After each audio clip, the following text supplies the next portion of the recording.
Hey there. You're here, and that's enough for tonight. Picture cool air tasting of dust and dates, lanterns warming mud brick, and an oasis pressing its damp green breath against the fortress wall.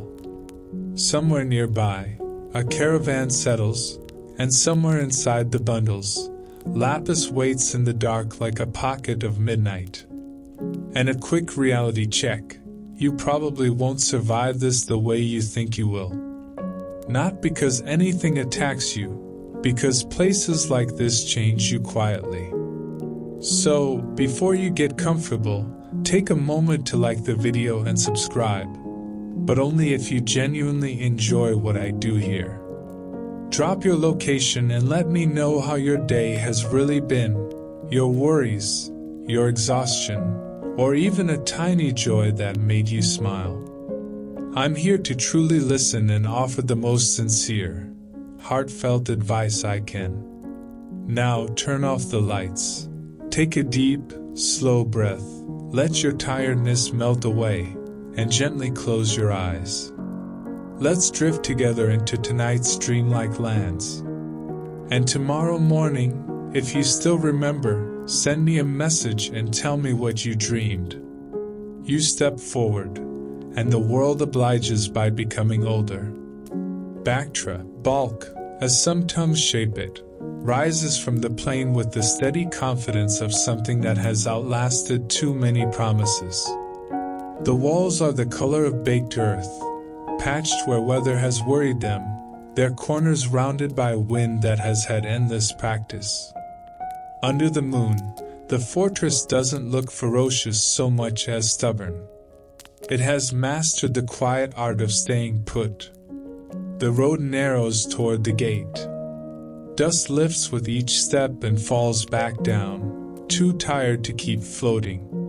Behind you, the oasis is a darker seam of palms and cooled air. Ahead, the entrance is a shadow cut into mud brick. There are figures there, still, alert, unshowy. You slow without being told. Your body knows how to behave when stone and rules are taller than you are.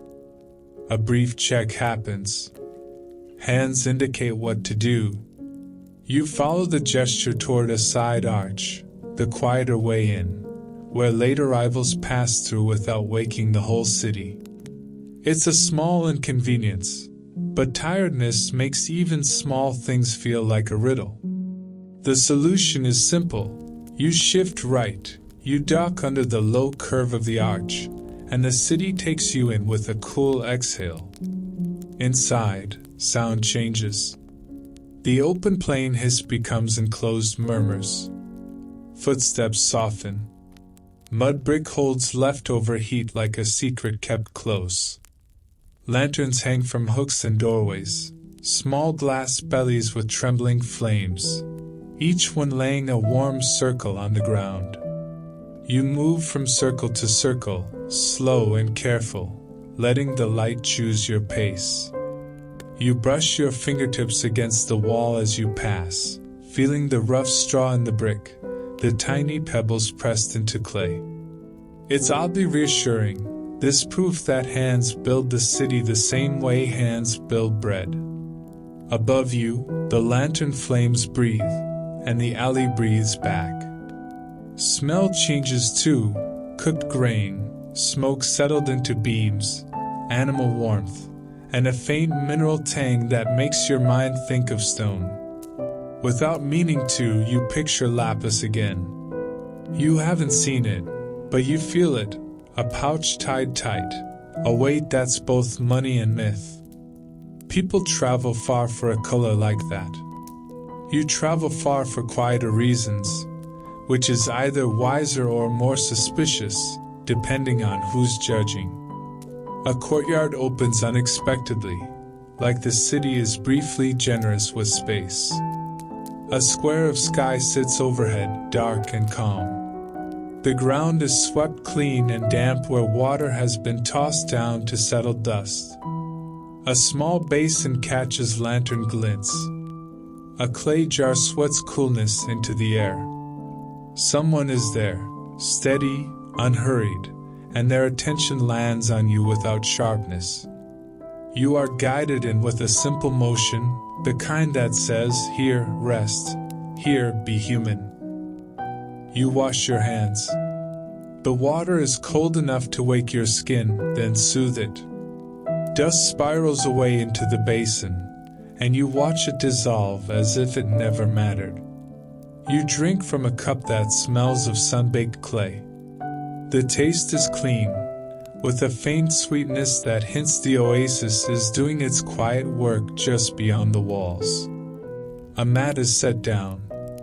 A lamp is nudged so the light lands gently, not glaring, not dim, just kind. You sit, and your shoulders drop a fraction. It's ridiculous how quickly the body believes in safety when someone offers it without ceremony. From somewhere beyond the arch, you hear a distant camel complaint, the scrape of wood, the soft clink of metal. Caravans settling, straps loosening. Someone deciding that for a few hours, the dark can be trusted. And above rooftops, barely visible from where you sit, the silhouette of an old stupa rises, worn, rounded, patient. It looks like a hill someone tried to build out of devotion and then left time to finish. Even in moonlight, it keeps its shape. Even in silence, it keeps its meaning. You let your gaze rest on it until your eyelids feel heavier than your thoughts. Tonight, you are inside the walls. Lantern wind slides along the alleys and past your ankles, and you don't fight it. You let Bactra begin its slow work on you, the kind that happens only when you stop rushing and finally allow yourself to arrive. You stay still a little longer, letting the lantern wind comb the alleys, letting your breathing learn the city's pace. Sleep doesn't take you yet. Instead, a quieter hunger does. The need to understand how anything alive keeps going inside so much dust. Before the first honest light, the fortress shifts into motion. Not loud, not heroic. Just the soft shuffle of people who value the cool hours. You rise, roll the mat, and follow them through a passage that smells of damp clay. The courtyard you entered last night looks different now. Less secret, more workshop. Water jars sit in a patient line. A broom leans against the wall like it has been waiting for centuries. A hand guides you toward a low channel cut into packed earth. It is no wider than your palm, and it threads through the courtyard like a thin vein.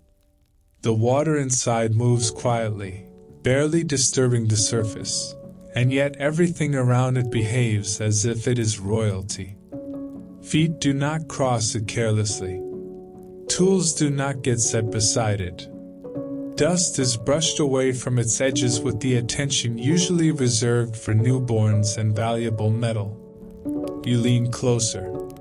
The water is clear enough to show fine sand underneath, and cool enough that the air above it feels denser. You think of how many hands shape this runnel, and how many arguments it prevents by existing. Out on the open plain, thirst makes people dramatic. Here, a channel makes them disciplined. You are led through connected courtyards, each a pocket of shade and function. Some have small basins, some have jars, some have a simple stone lip where water spills in a controlled way. Never too much, never wasted. A soft, constant trickle becomes the soundtrack of waking. It is soothing, and also instructive. When you live by water, you learn to hear it the way other places hear clocks. Beyond the walls, the oasis shows itself in fragments. A line of date palms, then another, then the darker mass of an orchard. The palms are tall and slightly ragged at their crowns, like elders who refuse to pretend they're young. Their trunks carry old harvest scars. Their fronds rustle dryly whenever the breeze shifts. Under them the air is cooler by several merciful degrees, and you understand why lives are organized around these trees as carefully as prayer times. You follow the runnel outward beside a path. Clay and stone line it, patched where it has cracked. Small markers appear, pebbles, knots and reeds, sticks angled just so. Quiet accounting. Turn-taking made visible. No one needs to announce the rules. The rules are already sitting there, humble and stubborn. Hospitality arrives as maintenance. You are steered away from a puddle slick with algae. You are guided toward a flat stone that crosses the runnel at the narrow point, the approved crossing. Your first instinct is to step wherever you like, because you have legs and the delusion of immunity. The city's rules are older than your impulses. You follow them. And then, inevitably, you almost don't. At a bend where the runnel curves around a fig tree, you misjudge the width and place your foot on the damp edge. The clay has softened from seepage. It gives slightly, just enough to make your ankle wobble and your stomach drop. For one sharp second, you picture the edge collapsing, the channel cracking, water spilling into useless mud. You imagine becoming the traveler they will remember as a lesson. A steady hand catches your elbow. Another slides a flat board under your foot to spread your weight. Balance returns without ceremony. No one punishes you. No one even looks pleased. The message is simple. You don't break the lifeline. You learn the crossing. The runnel leads you to a distribution point, a shallow junction where water can be diverted into smaller channels. Here, the rhythm feels almost ceremonial, but it stays practical. People arrive with jars and baskets. They wait. A small wooden gate is lifted, and water slips into a side channel with gentle urgency. The gate lowers again. The flow returns to its main path, as if nothing happened. Sharing happens without speeches. A fuller jar shifts aside so another can reach the basin. A rim is wiped clean so grit won't travel into someone's home. A child is guided away from the edge, not shamed, just redirected, because shame is a waste of breath, and breath is a resource too. As the sun climbs, light presses down, turning dust into a pale glow. The palms throw long shadows that stripe the ground like careful brushstrokes. Under that shade, gratitude shows up in small acts. A frond laid over a jar to keep it cool. A few drops flicked onto earth to settle dust. A basin rinsed and left clean for the next unseen hands. It looks, briefly, like worship. Not worship in grand gestures, though you can sense worn stupas watching from their quiet rises, but worship as routine. Respect practiced until it becomes muscle memory. Water is not merely used. It is handled. It is listened to. It is allowed to matter. When you turn back toward the fortress courtyards, the lanterns are gone, replaced by plain morning light. But the tenderness remains, threaded through every small channel and swept threshold. You carry that rhythm with you now, like a careful cup filled to the brim, walking slow so you don't spill. The runnel's coolness still lingers on your fingers as you drift back through lanes that are already warming. Oasis shade shrinks with each step, and dust rises and settles like a tired habit. The city keeps moving with quiet certainty, which is strangely, almost unfairly reassuring. A narrow stairway appears where two walls meet, half hidden behind a reed screen. A steady hand indicates upward, an old, simple instruction. If you want the view, earn it with your knees. You climb. Mud brick steps bowl under your feet. worn smooth by centuries of ordinary use. Straw fibers show in the clay. Your palm schemes the side wall for balance and comes away dusty, Bactra's polite stamp on your skin. A draft threads through the stairwell, cooler than the alleys below, smelling of baked earth and old smoke. You step onto the rampart, and the city opens like a slow exhale. From here, Bactra is geometry with a pulse. Flat roofs stitched together into a calm pattern. Alleys cut clean lines between courtyards, where jars and basins sit tucked under shade cloth. Beyond the fortress, the Oasis stands in a dark green band, palms and orchards holding their damp breath against the pale plain. Farther out, the road thins into distance, a thread pulling travelers toward other horizons. The wall beneath you is broad enough to walk, patched where wind and conflict have taken turns worrying it. Some repairs are careful, the earth tones slightly different, fresh clay against old clay, like a scar that healed but kept its memory. Other repairs are blunt, stones jammed into gaps, clay pressed in a hurry. The fortress doesn't pretend to be perfect. It simply keeps standing. Watchtowers punctuate the line, blunt shoulders facing outward. You slip into the shade of one and feel the air change, higher, drier, more wind and less human warmth. From this angle you can see the gate you entered last night, the dark cut-in mud brick now softened by daylight. You remember lantern circles on the ground, the gentle way light chose your pace. Up here there are no circles. There is only horizon and the soft insistence of the wind. Inside the city, the worn stupa rises like a man-made hill, rounded by time. It looks less like a monument and more like patience given a shape. You let your eyes rest on it, and something in you loosens, because it's comforting to know that even sacred things can be weathered and still matter. You walk along the rampart and start reading the wall the way you read the runnel, by its rules, its turns, its weak spots. Layers show where rebuilding happened.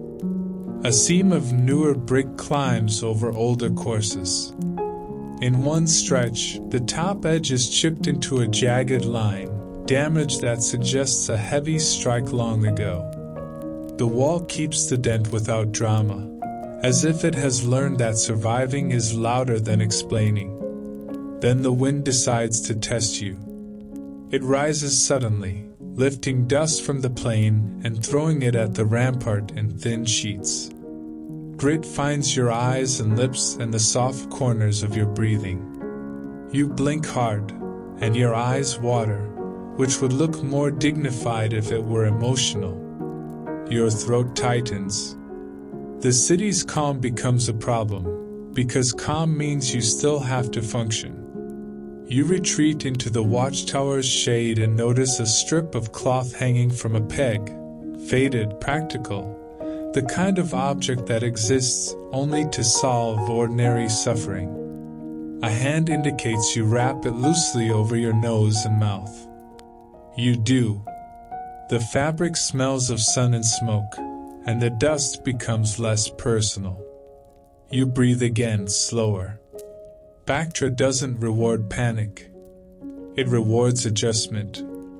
When you step back out, you keep one hand near the inner edge of the wall. Not because you fear heights, exactly, but because falling would be an unnecessarily theatrical way to be remembered. You think of the runnel earlier, your foot sinking at the edge, the quick correction, the steady hands that refuse to let a small mistake become a disaster. The rampart repeats the lesson in a new costume. Respect the edges. Keep your weight where the wall is strongest. At a corner where two walls meet, the view shifts. Outside, the plain stretches flat and pale, broken by scrub and the faint line of the road. A caravan moves in the distance, dark dots in a slow rhythm, the same settling energy you heard before sleep.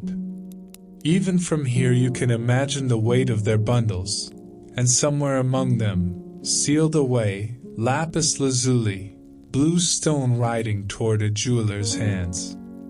Inside the walls, the city looks softer. Smoke rises in thin strands from cooking fires. A rooftop mat dries in the sun.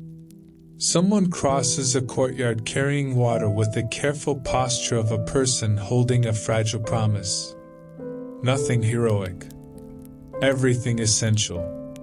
You linger in the tower's shade until the wind eases. Dust settles back into the world where it belongs. Your breathing steadies. The fortress resumes its stubborn calm, and you feel yourself matching it, slower, steadier, less interested in being impressive.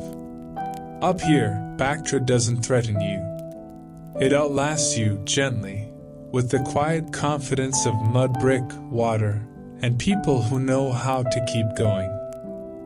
You come down from the rampart with dust still stuck to your eyelashes and wind still humming in your ears. The stairs return you to human scale. Doorways, courtyards, small shadows, the faint trickle of runnels somewhere nearby. Up high, the fortress taught you distance. Down here, the city teaches you contact. The path toward the bazaar is not announced. It simply becomes inevitable. Alleys widen by degrees, like a throat relaxing. Foot traffic thickens. Smells layer themselves in the air. Warm bread, animal hair, smoke, crushed herbs, and something sharp sweet that sits behind everything else like a signature. Saffron, you think, or something related to it. Even when you're not sure, your body acts sure. It's a talent humans have, confidently naming things in order to feel less small. A shaded street opens into the market's edge. Cloth awnings are stretched between beams, turning harsh daylight into a softer amber. Dust floats in those light shafts like slow snowfall. The air is warmer here, but not oppressive. It's busy warmth, the kind that comes from bodies and cooking and work, not from the sun alone. You hesitate for half a heartbeat. The instinct to stand back and observe like a museum visitor. The bazaar doesn't tolerate that kind of distance for long. A figure near a stack of baskets gestures you forward, not pushy, just practical, as if there's a correct place for a traveler to stand so they won't get trampled by commerce. You step in, and the market wraps around you. Everything is arranged with a logic you start to feel rather than fully understand. Heavy things low, sacks of grain, clay jars, bundles of firewood.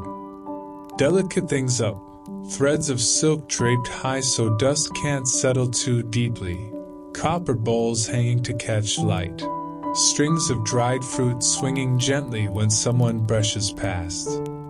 The stalls form a shifting maze, but the lanes between them are clear, kept open like water channels. You remember the runnel and how everyone treated it like a lifeline. The market lanes are the same kind of lifeline, except the resource is movement. The noise is constant but not sharp, more like overlapping textures. Footsteps on packed earth. The soft clink of metal. The papery sigh of fabric being lifted and refolded. Somewhere, a knife taps a wooden board in a steady rhythm. People's voices rise and fall around you, but they're part of the ambience, not a performance meant for you. You learn quickly where to put your body. You keep to the side when a loaded cart approaches. You don't stop dead in the middle of a lane unless you want to become a cautionary tale. You let faster walkers pass.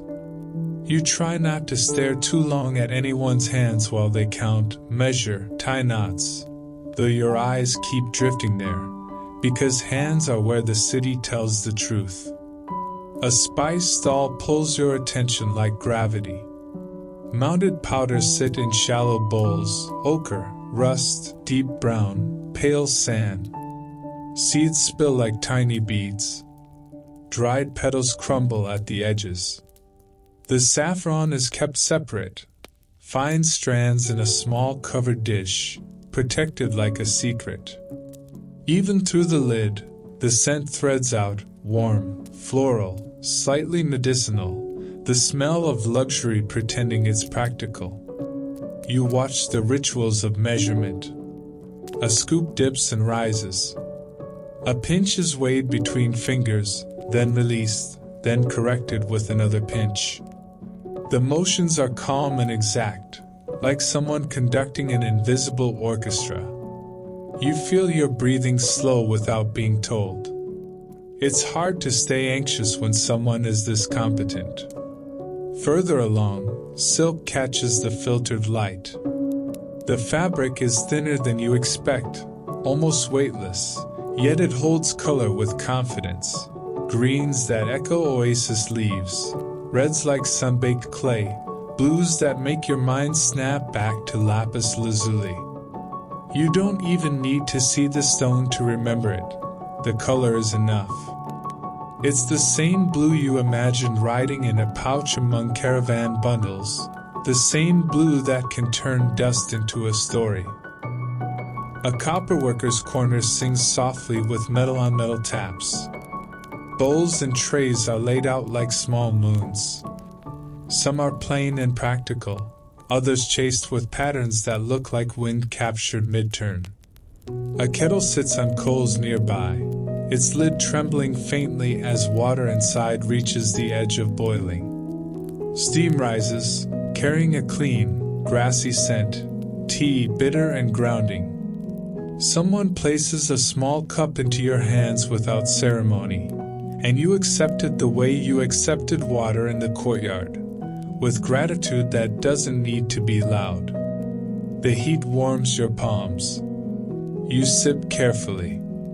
The tea tastes like patience, bitter at first, then strangely sweet once your tongue stops fighting it. It settles your stomach, or maybe it convinces your stomach to behave.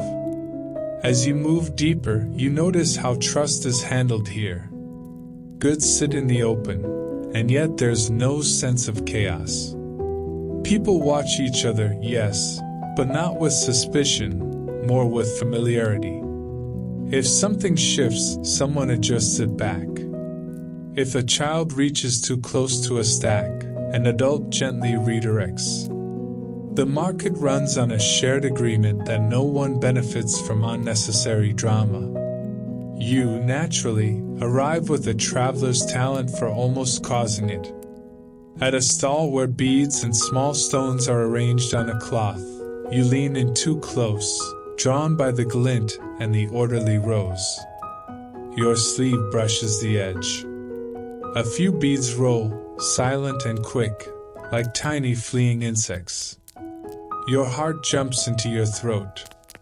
You crouch immediately, hands hovering, terrified of making it worse. The beads settle in the dust, still shining, still salvageable, but now scattered enough to suggest carelessness. A calm hand appears, directing your fingers to gather from the outside inwards so you don't push them farther. You copy the motion. One bead, then another, each click against your nails strangely soothing. The stall holder doesn't scold. The correction is the lesson. Your embarrassment burns hot for a moment, then fades as the beads return to their neat lines. You are spared becoming the traveler who destroys an economy with one clumsy sleeve. You stand, dust on your knees, and you realize something. The bazaar is teaching you the same thing as the runnel and the rampart. Move with respect. Keep to the strong parts of the structure. Don't spill what others depend on. As you drift onward, your eyes keep catching flashes of blue, beads, inlays, tiny polished pieces that hint at a larger trade. You feel the presence of caravans without seeing them, the way goods here are always half in motion, even while they rest on a stall cloth. Somewhere in the city, a pouch is tied tight around something precious. Somewhere, someone is counting on it. And you, somehow, are already threaded into the same world, walking slowly under awnings, breathing spice and dust, learning the etiquette of survival one quiet correction at a time. You keep drifting under the awnings, still warm from tea and mild humiliation, still faintly convinced the market has eyes and will punish you if you brush another stall with your sleeve. Your knees carry a fine dust that proves you did, in fact, crouch on the ground like a person gathering scattered beads as if your dignity were also rolling away. It's okay. The bazaar forgives quickly as long as you learn quickly. And then the color finds you again.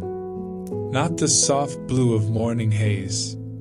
Not the washed blue of distant mountains. This blue is dense. It sits in the air like a held breath. It appears first as tiny accents, an inlay on a copper lid, a bead on a string, a thin stripe pressed into a ring. But it keeps repeating, and repetition is how the city points at something important without shouting. You follow the blue the way you followed the water, with cautious respect and a growing sense that you are being guided. A stall appears where stones are laid out on dark cloths so their colors look deeper. Most are familiar in a rough way, reds like dried blood orange fruit, greens like crushed leaves, pale quartz that looks like frozen breath. But at the center sits the lapis lazuli, and your attention lands there as if it has been waiting all night. The pieces vary. Some are raw chunks, their surfaces matte, dusted, unimpressive until you catch the broken face where the blue opens like a night sky. Some are polished beads, smooth enough to feel unreal. Some are thin tiles cut for inlay, their edges sharp and precise, their flat planes reflecting lamplight like still water. You lean closer, but this time you keep your sleeve tucked in as if your clothing is a dangerous animal that needs supervision. Good. You're adapting. The blue pulls at you with the calm authority of wealth pretending to be art. In the stone, pale veins run like winter rivers. Calcite, you realize, the softer mineral that refuses to blend in. Tiny sparks flicker in other pieces, like trapped stars, pyrite, catching light and turning it into glitter. The best stones hold the blue with fewer pale scars, fewer chalky interruptions, as if purity were a moral achievement rather than a geological accident. You watch hands sort the pieces with practiced indifference, but the indifference is a performance. Every fingertip knows exactly what it's touching. Somewhere behind the stall, you sense the long road that brought these stones here. The mines lie far away in harsh mountains where the air hurts your lungs and the ground feels like it resents you. The stone is wrestled from seams that don't give easily, then carried down by people whose backs become part of the supply chain. From there, it joins caravans, wrapped and tied and counted, crossing deserts and passes, slipping through gates like the one you entered, finally arriving in this shaded lane where it becomes a bead, a ring, a promise. It's ridiculous, honestly, how much human effort gets poured into making a single color portable. But humans are like that. We can't carry a mountain, so we chip off the part we love and call it treasure. You are guided, again, not with words, just with the subtle choreography of bodies, to a narrower alley that smells different. Less spice. More oil and stone dust. A workshop sits half open to the lane, its interior dim and cool. Inside, a low bench holds tools, small drills, leather strips, fine sand, shallow bowls of water and oil. The air has that mineral dryness that clings to the back of your throat. On the bench, lapis is mid-transformation. A raw piece sits beside a half-shaped bead, beside a finished bead that looks like a droplet of midnight. The process is not glamorous. It is patient, repetitive, and slightly brutal. Abrasion, pressure, time. You watch hands steady a stone against a grinding surface.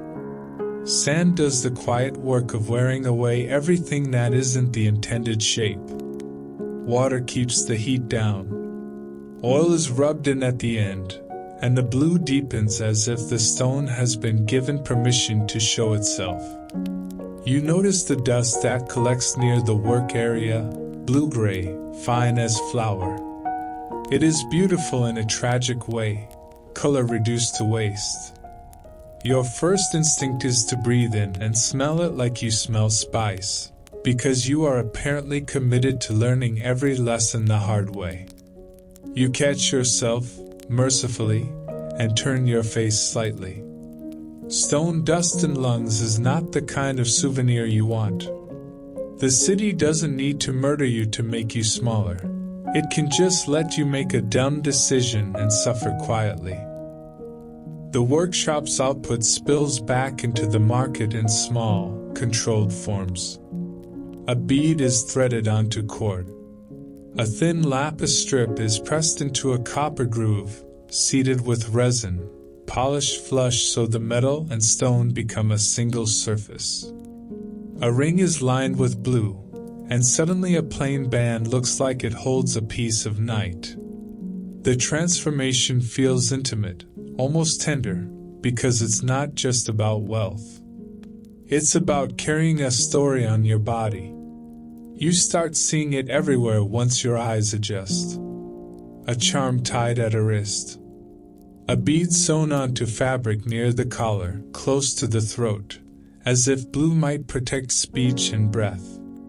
A small tile set into a box lid, turning storage into ceremony.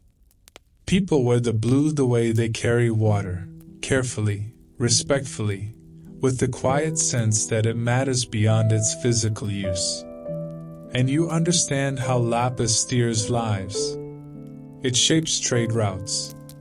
It creates jobs that smell like oil and stone dust.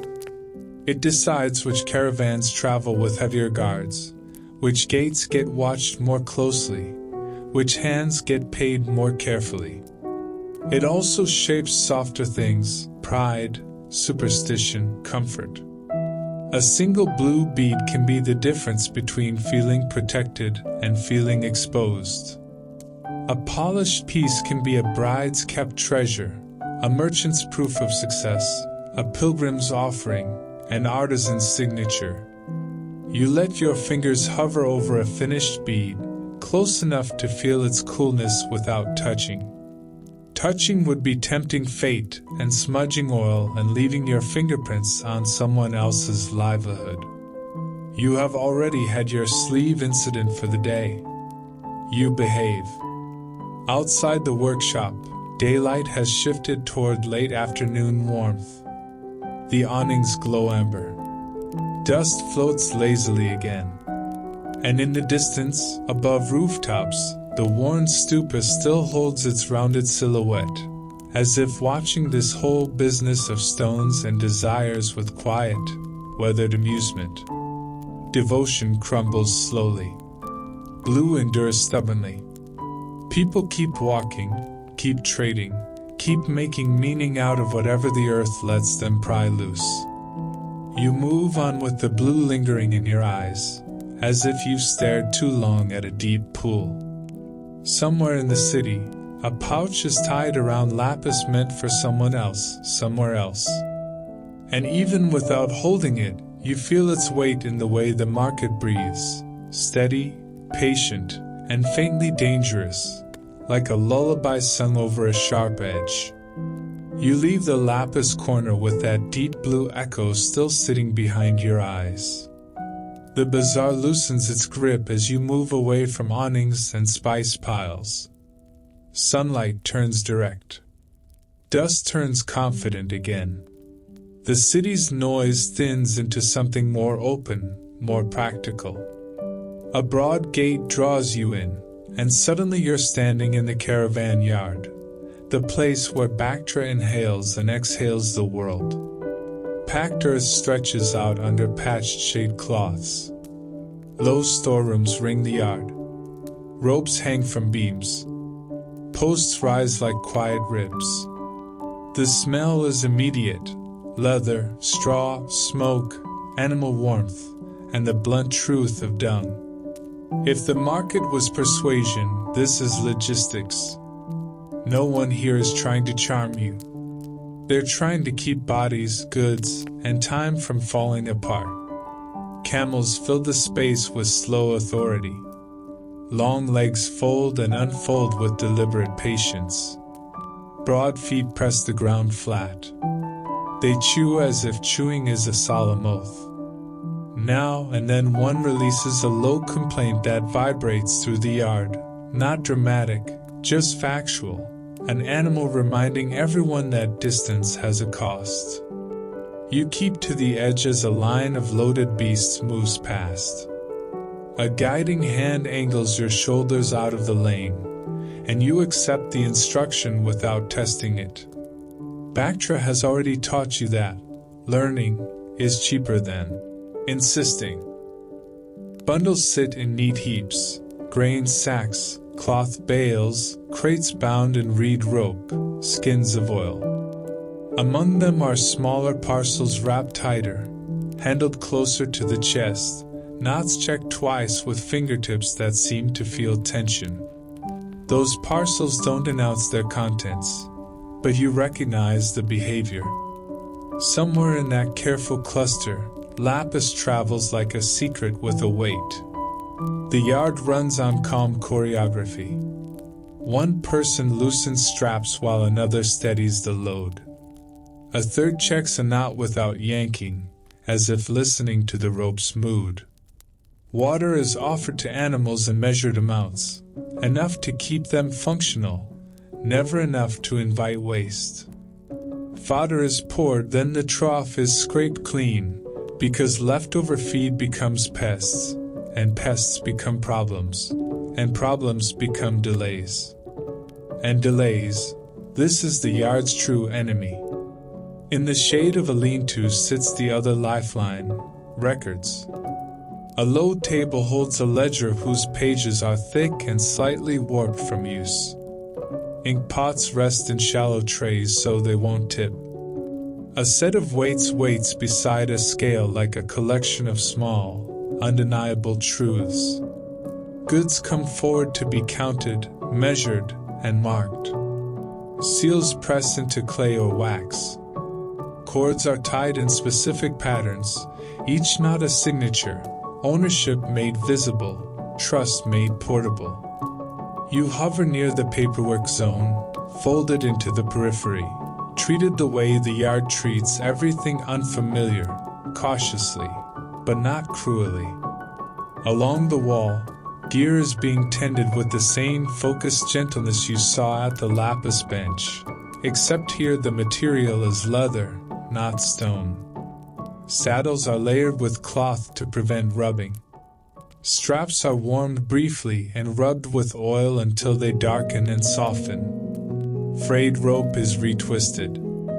A cracked buckle is replaced before it decides to fail halfway between water sources. The air holds the sharp scent of oil and smoke, grounding and steady. You start to understand that caravans don't depart so much as they are continuously prepared to depart. Waiting is not a pause, waiting is the work. People sit on mats and low benches, not idle, sorting tokens, checking lists, reading chords, watching the sky's brightness like it's a schedule. Some eat quietly, flatbread torn into pieces, dates pressed into the palm, tea sipped with restraint. Their faces carry the calm fatigue of people who know the road doesn't care how motivated you feel. A clay jar moves down the line. Water is poured into cups with careful modesty. No one gulps as if tomorrow is guaranteed. When the cup reaches you, you take a sip. Cool, faintly earthy, jar-flavored. It lands in your body like a sensible decision. Your shoulders ease a fraction, and you realize how much you've been holding yourself together with tension instead of hydration. Your eyes catch on marks scratched into a post, simple notches and clusters. A quiet memory system, animals counted, loads counted, days counted.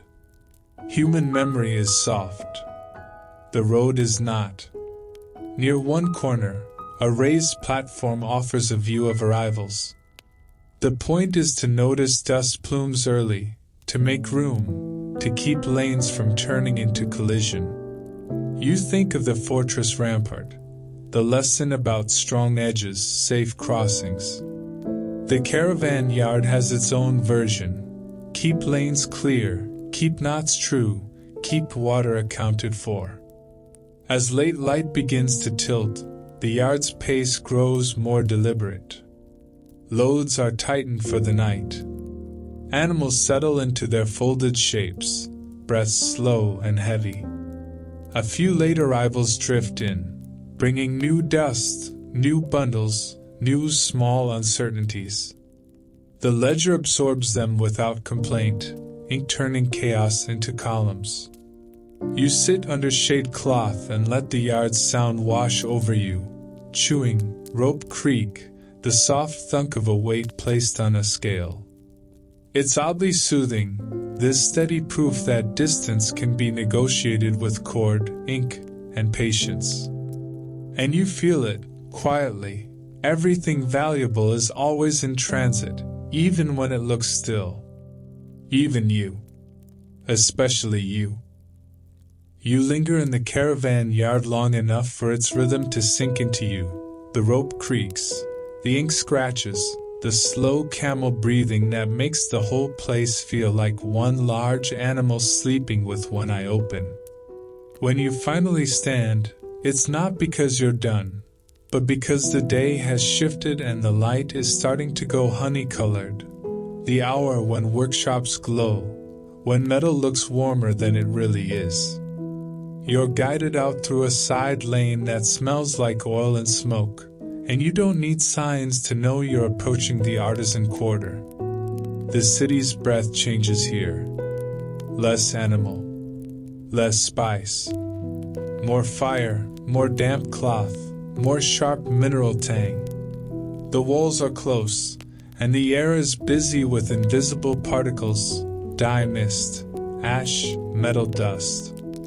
You keep your face angled away from the strongest plumes, remembering how quickly the wind on the rampart taught you to protect your breathing. The first doorway reveals dye vats. Large clay basins sit in a dim room, their surfaces glossy and dark. The liquid inside is thick, opaque, alive with color that has not yet decided what it wants to become. Wooden paddles lean against the rims, stained so deeply they look like old bones. Cloth hangs from beams in heavy folds, dripping, darkening the floor where drops fall and spread into slow halos. Your eyes adjust, and color begins to resolve. Deep reds like rusted clay after rain, golden tones like saffron steeped too long, dark greens that echo Oasis leaves seen through shade. And then there are blues, of course, though these blues are softer, plant-made, less arrogant than lapis. Still, they tug at you. Blue seems to be Bactra's favorite way of reminding you that the world is bigger than dust. Hands work with calm intensity. Cloth is dipped, lifted, wrung, dipped again. The motion is repetitive but not mindless. Each repetition is a decision. The cloth darkens when wet, then lightens as it dries, and the workers read that change the way others read weather. If the shade is wrong, the cloth goes back in. If it's right, it's hung with careful spacing so air can move between folds. Here, even emptiness is used intelligently. You watch a small bundle of threads being dyed, thin strands that will later become embroidery, edging, the subtle accents people notice only when they're close. The dye clings to each thread, turning it into something richer.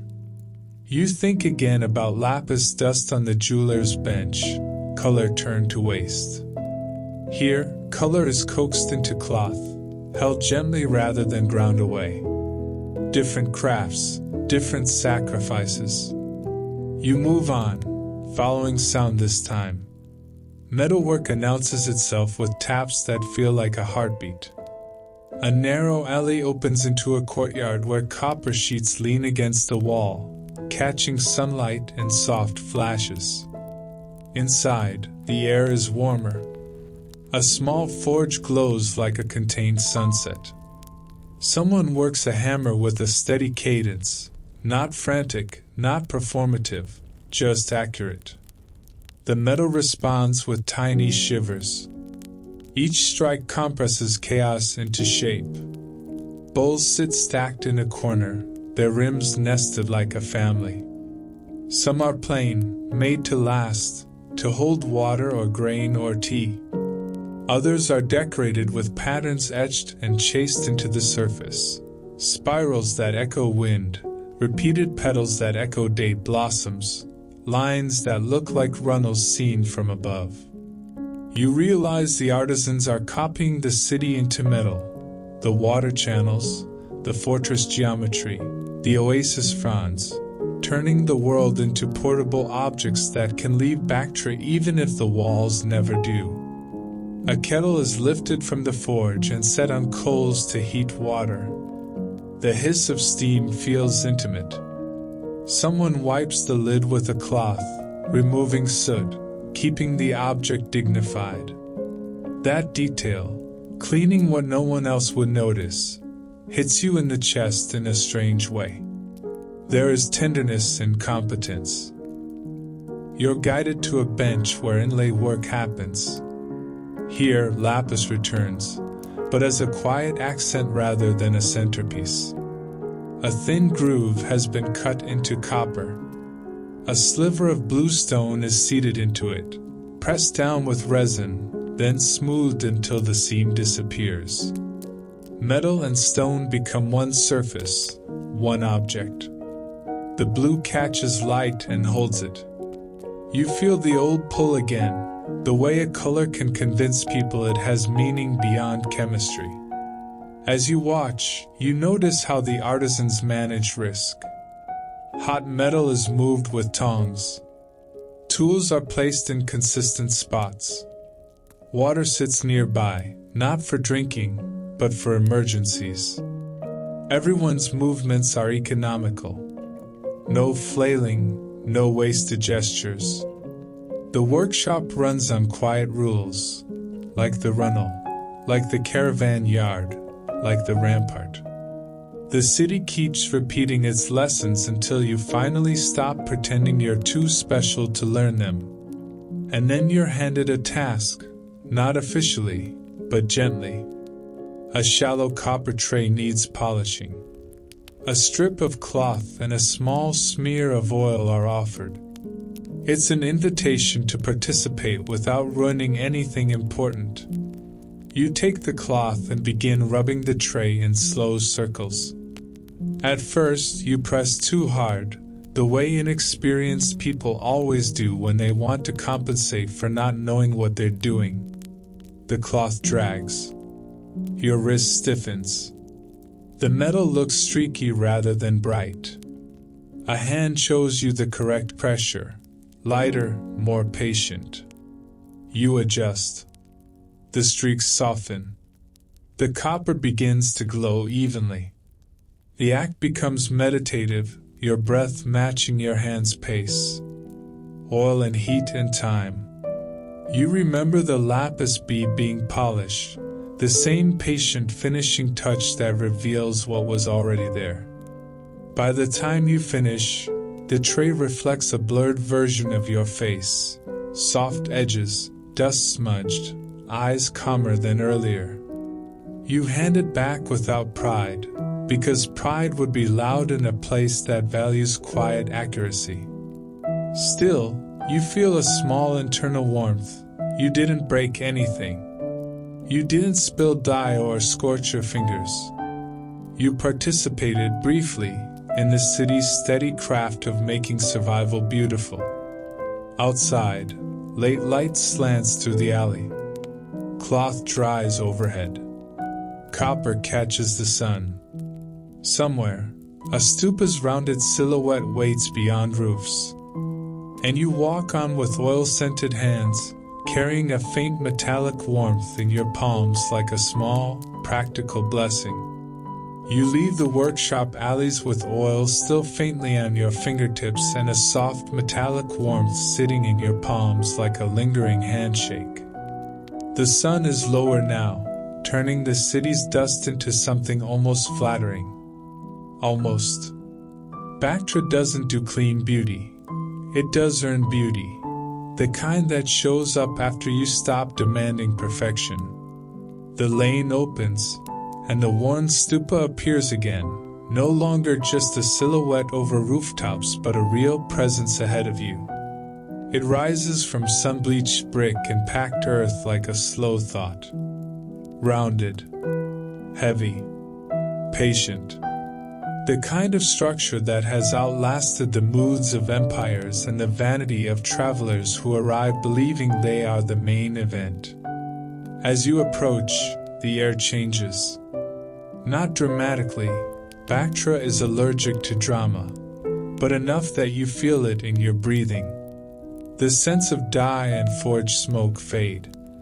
The city's practical bustle softens into quieter motions, sweeping, carrying water, adjusting a cloth drape, walking with hands loosely folded as if noise itself might be disrespectful. The stupa's surface is rough, patched in places where time has pinched pieces away. Bricks have softened at the edges, their corners rounded by wind that never tires.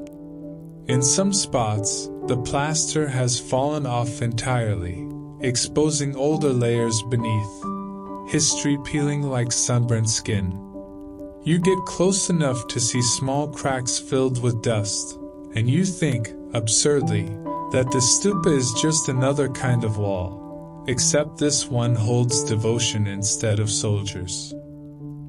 A narrow path circles the base, pressed smooth by countless feet. You step onto it, and immediately slow down, partly out of respect, partly because tripping here would be an aggressively memorable way to announce yourself. The path carries you around in a gentle curve, and the curve begins to do something to your mind. Straight lines make you plan. Curves make you drift. Along the base, small niches have been carved or built, simple recesses where tiny offerings sit. A pinch of grain, a dried flower, a small oil lamp in a clay cup. Nothing flashy. No grand display. Just quiet gestures that say, I was here, and I hoped for something decent. You notice that the offerings are protected from wind with little stone shields. And you remember the runnels again, how even water was handled like something precious. Here, intention is handled the same way. A caretaker moves nearby, their work so steady it feels like part of the structure. They sweep dust away from the path with a reed broom, not to make it spotless. Dust would laugh at that, but to keep the path readable, safe, respectful. Each sweep is a small refusal to let neglect win. You watch the broom's rhythm and feel your heartbeat quietly matching it, which is a little embarrassing, but also oddly soothing. You keep circling. The light shifts as you move, alternating between sun and shade. When you pass the shadowed side, The bricks look cooler, grayer, almost blue in the dimness, and your mind slips back to lapis without asking permission. The stone's midnight color, the tiny pyrite sparks like trapped stars. It feels strange that a stupa and a gemstone can tug at the same part of you, but both are, in their own ways, portable pieces of the sky, one carried in a pouch, one built into the earth. At a corner of the path, you find a crumbling reliquary nook, an older structure pressed close to the stupa's base, half collapsed, its edges softened. Inside, the air is cooler and smells faintly of damp clay. The floor is dusted with fine sand, and there are old fragments scattered near the back, a broken tile, a sliver of plaster with faded pigment, a small bead that might be glass or might be something else entirely. You don't touch. You have learned, through beads and runnels and ramparts, that touching is a privilege you earn slowly. You lean in just enough to see the faded traces on the plaster. Once, there were bright colors here, reds and golds, maybe blues, painted with care, meant to catch light and hold stories. Now the pigment is a whisper. But the whisper still exists, and that is its own kind of stubbornness. You think of the copper tray you polished, how oil and patience revealed what was already there. Here, patience is all that remains, and it still reveals something, a sense of layered devotion, built up and worn down, built up again. You step back into sunlight and keep walking the curve. A few other visitors move along the path as well, locals who know exactly where to place their feet, where to pause, how long to linger without turning quiet into performance. Some carry small bundles, cloth-wrapped offerings, a jar of oil, a few dates. Their movements are unhurried, and you feel your own urgency dim in their presence, like a flame turned down. Then your foot catches. It's not dramatic, no heroic fall, no cinematic tumble, just the smallest betrayal of uneven brick. Your sandal edge hooks on a raised piece where the path has buckled. Your weight tilts forward, and for a second your whole body is a question. Will you crash into the base? Will you knock over an offering? Will you become the person whose devotion is mostly clumsiness? Your hands come out instinctively, but you don't grab the stupa. You shift your weight back, bend your knees, and let your balance find you again. Dust puffs around your foot. The offering cups remain undisturbed. The world continues. Relief moves through you like cool water. You pause, steadying your breath, and you realize the lesson is the same as always, just delivered in a softer voice. Move with care. Respect the structure. Don't treat sacred places like they exist to absorb your mistakes. You continue circling, slower now, not because you're afraid, but because you're listening. The stupa's shadow stretches across the path as the sun lowers. The rounded form casts a gentle darkness that cools your skin. In that shadow, the city feels quieter, even though you can still hear distant market clinks and a faint camel complaint from the yard.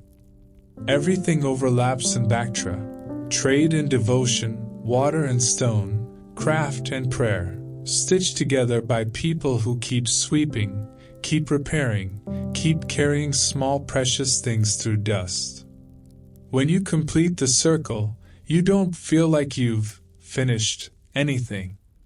You just feel slightly softened at the edges, the way the bricks are softened, the way the city is softened by time and still refuses to collapse.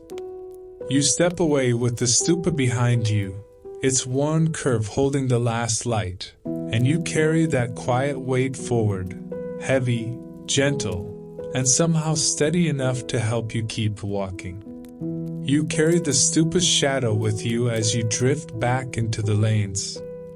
The fortress air settles into dust and warmth. Your body remembers the curve of that path, the near stumble, the relief of not knocking anything over.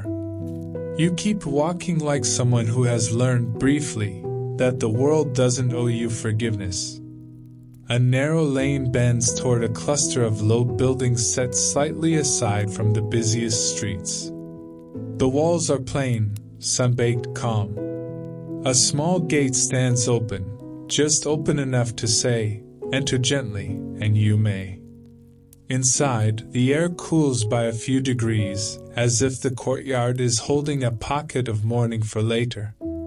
A modest garden sits there, herb beds lined with stones, a fig tree spreading thin shade, vines climbing a reed frame, and in the corner a basin where water rests as if it understands its own value. Green here isn't lush, it's disciplined. Every leaf looks earned. You are noticed without being surrounded. Hands indicate where to set your sandals, where to stand, how to keep your feet off the bed edges. You follow, because Bactra has already trained you. Respect the lanes, respect the edges, don't make your clumsiness someone else's problem. People move through tasks with the same steady competence you've seen in the bazaar and caravan yard. Only here the pace feels softer. One person sweeps leaves and dust into a neat line, then gathers it without raising a cloud. Another checks a clay jar for seepage, fingers circling the rim, eyes reading dampness like a warning. Someone kneels at the herbs, pinching dead stems, loosening soil, letting the living parts breathe. A cup appears in your hands. Warm, simple, grounding. The tea tastes faintly bitter, herbs and smoke and a sweetness that arrives late, like a reward for patience. Your shoulders ease. You hadn't noticed they were still braced from the market's constant near mistakes, like you were always one sleeve away from scattering another life's work across the dust. The courtyard has rituals so small you almost miss them until you sit still.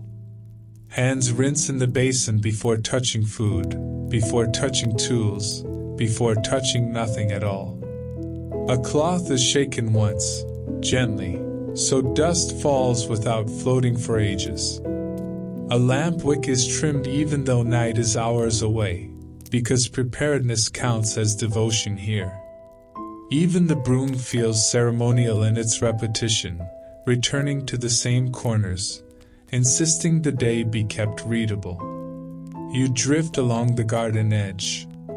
Mint releases a cool sting when your fingers brush a leaf. A tiny patch of flowers clings to the wall, and bees worry it with calm focus. A shaded corridor leads to a quiet room where mats line the floor and light enters through a small opening, filtered and soft. On a low shelf sit clay cups, a jar of water, reeds, brushes, tools that ask for steadiness rather than talent. You sit where indicated, spine straightening into a posture that feels like a promise. You choose the version of sitting that keeps your body quiet rather than heroic. The monastery doesn't need you to suffer for aesthetics. It needs you to be steady. A task arrives in your hands, sorting herbs into 2 shallow baskets, fresh leaves in one, brittle stems in the other. It's so simple it almost offends the dramatic part of your brain. Good. That part has been overfed. You pinch, separate place. Leaves cool and slightly waxy. Stems snapping with a soft crack that matches the dry air outside. Your fingers begin to move without thought, and your mind, finally, stops sprinting ahead. A meal gathers itself in the courtyard without fuss. Grain rinsed and warmed. Flatbread covered so it stays soft. Dates pressed into a paste. A bowl is set before you, steam rising in slow curls.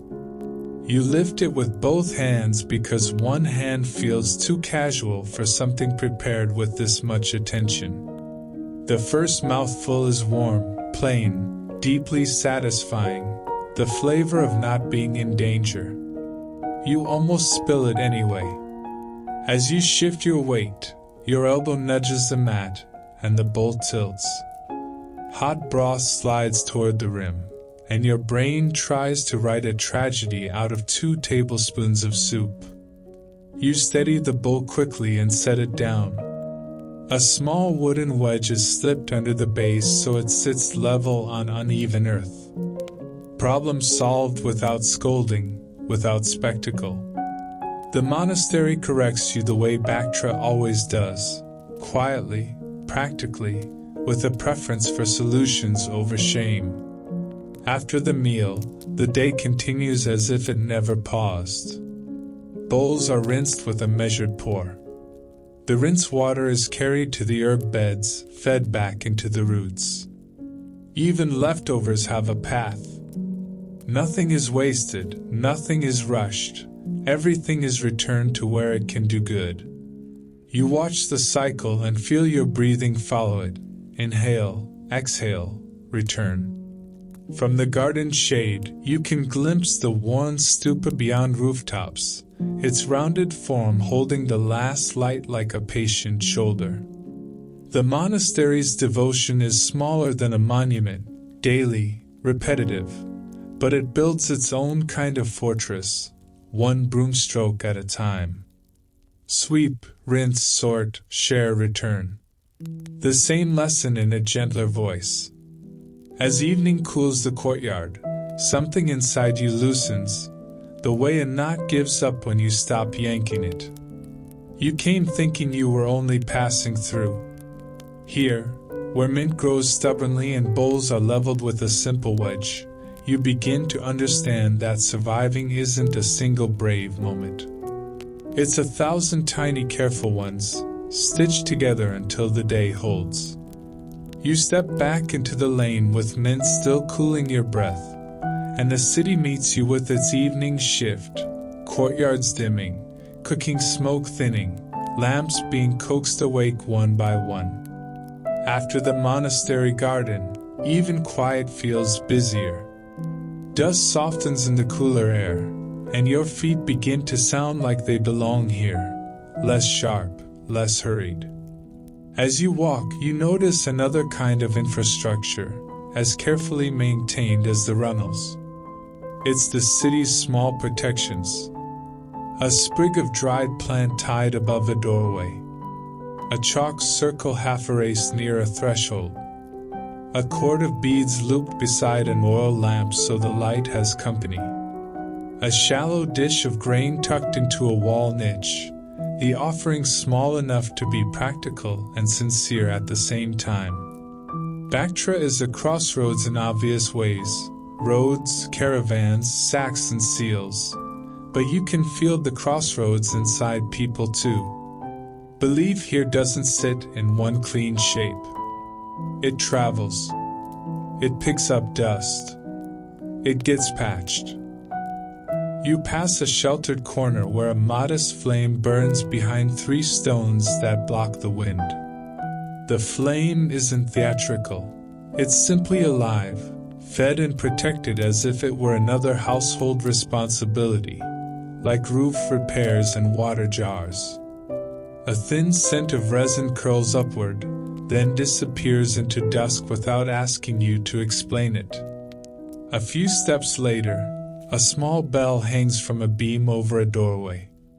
It's dull from touch, not decorative, and it sways slightly when someone brushes past. The note is soft and clean, and you're almost annoyed by how quickly your body responds, shoulders loosening, jaw unclenching, like you've been trained by a bell you never agreed to respect. In a dim interior you glimpse a shelf, an oil lamp, a bowl, a folded strip of cloth, and a stone smoothed by being held too many times to count. Near the lamp's base sits a tiny blue bead, tucked into the corner like a secret. Lapis, or a cousin of lapis, pressed into service as protection. The blue catches the lamp glow and deepens, and the familiar pull returns. The way a color can behave like a promise even when it's just the earth being stubbornly beautiful. You keep moving, letting your eyes collect these details the way they collected water channels. Devotion here is often a gesture, fingers touching a threshold, a wick trimmed, a pinch of grain offered, a bead slipped under a collar close to the throat, as if protection should sit near breath. Then life resumes, mending rope, feeding animals, counting sacks, sweeping dust that will come back anyway. It's almost comforting how unsentimental it is. You half expect a crossroads city to demand declarations, to push you into certainty. Instead, Bactra behaves like someone who has lived through too many hard seasons to waste energy on purity. The city doesn't reward grand statements. It rewards steady care. Dusk thickens. You reach a small open square where several lanes meet, hard-packed earth framed by low walls and one stubborn tree. From here you can see layers at once. The distant stupa curve over rooftops, the glow of household lamps, the sheltered flame in its niche, and a line of tiny metal chimes hanging from a lintel, stirring whenever the wind shifts. The chimes sound like a softer version of the rampart wind, still a reminder, but not a shove. And then your own uncertainty becomes the evening's smallest problem. You pause because you can't tell which lane carries the right kind of respect. One route passes close to the flame niche.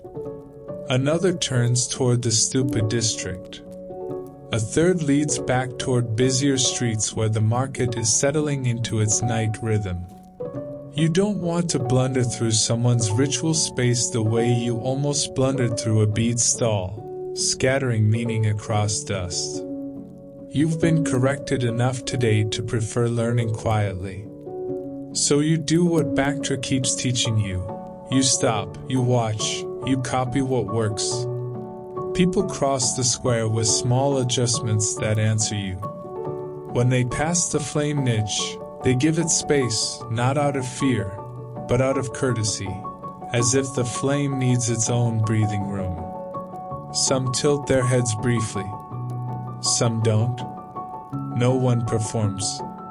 When they pass beneath the chimes, they slow just enough that the sound stays gentle. When they turn toward the stupa, their pace becomes softer, as if devotion begins in the ankles. You choose the lane that arcs along the square's edge, keeping a respectful distance from the flame. As you walk, you feel an unexpected tenderness for the city's refusal to simplify itself. It holds fire and bells and worn stupas and household charms without demanding that anyone explain the contradictions. It lets a person light a lamp for one tradition, carry a bead for another, whisper gratitude into the air with no clear address, and still go home and cook and sweep and sleep. Ahead, lanterns bloom into warm circles again, the same gentle pacing you followed on your first night. You move from one pool of light to the next, and the mixed glow, oil, fire, fading day, wraps around you like cloth that doesn't care what you believe, only that you walk carefully while you're here. Your thoughts stop trying to sort it all into tidy piles, and for once that surrender feels like rest. You keep moving by lantern circles, and sooner or later your feet steer you back to the caravan yard, where Bactra's breathing becomes visible. Night widens the space. Shade cloth turns into a dark ceiling. Camels fold down and chew with distance-bred patience. Lanterns hang from posts for one reason: accuracy. Light on ropes, knots, seals, crate corners. You stand near a clear lane, sleeves tucked in, watching late hours work continue, a strap tightened, a seal pressed, an oilskin shifted to a safer stack. Waiting, you learned, is never idle here. Then the rhythm stutters. It isn't loud. It's a pause where there should be a reach. A hand hovering over a pile as if the pile has suddenly stopped obeying the rules of inventory. Someone leans toward the ledger table with careful urgency. Pages turn. Ink marks get traced again, as if the lines might confess. A bundle is untied, not ripped open, untied, because even anxiety here follows order. Rope loosens in steady spirals. Cloth layers peel back. Contents appear. Counted goods, stacked goods, goods that can be pointed at without embarrassment. The hands move faster now, but they stay precise. A smaller parcel should be there. The sort held close to the chest earlier, handled like breath. The sort that could carry lapis, midnight blue stone, without telling the world it's carrying lapis. But the space where it belongs is empty. Too clean. An absence with crisp edges. Your stomach tightens anyway, which is absurd, because nothing of yours is missing. Still, you've been around that blue long enough today to understand what it costs. A pouch like that is not just money.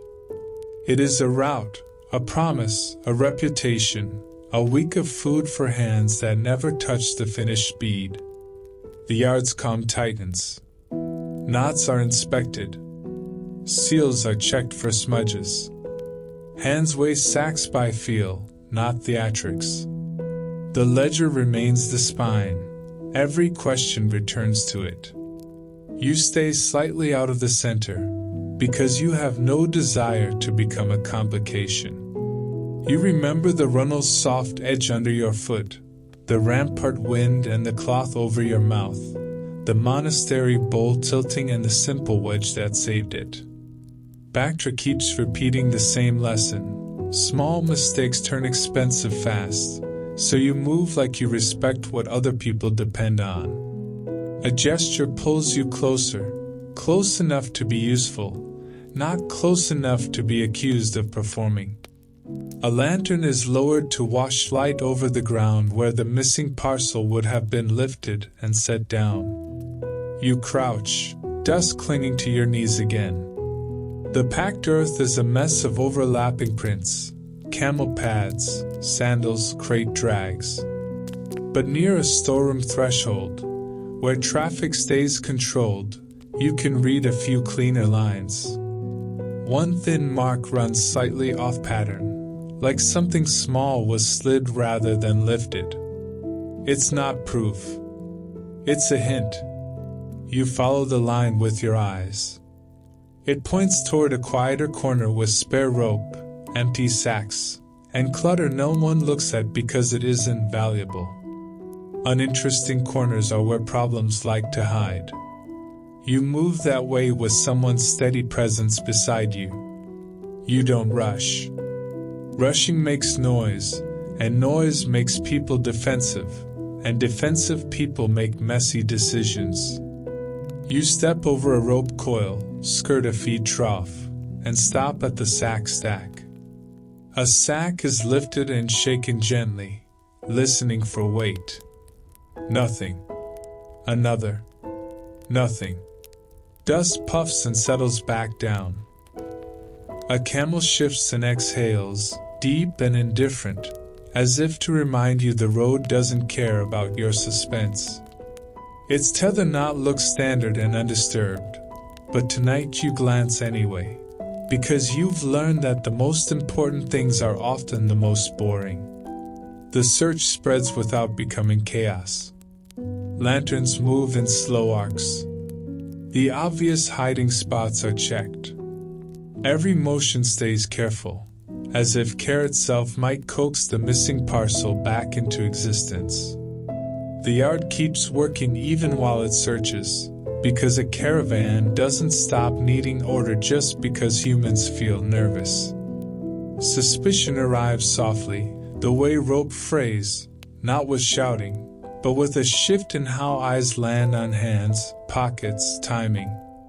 Trust doesn't break loudly. It thins. And you feel the pressure of being both welcomed and unknown. You were guided, offered water, allowed to help. But you are new, and new is always a question. So you make yourself boring. Palms visible. Movements slow.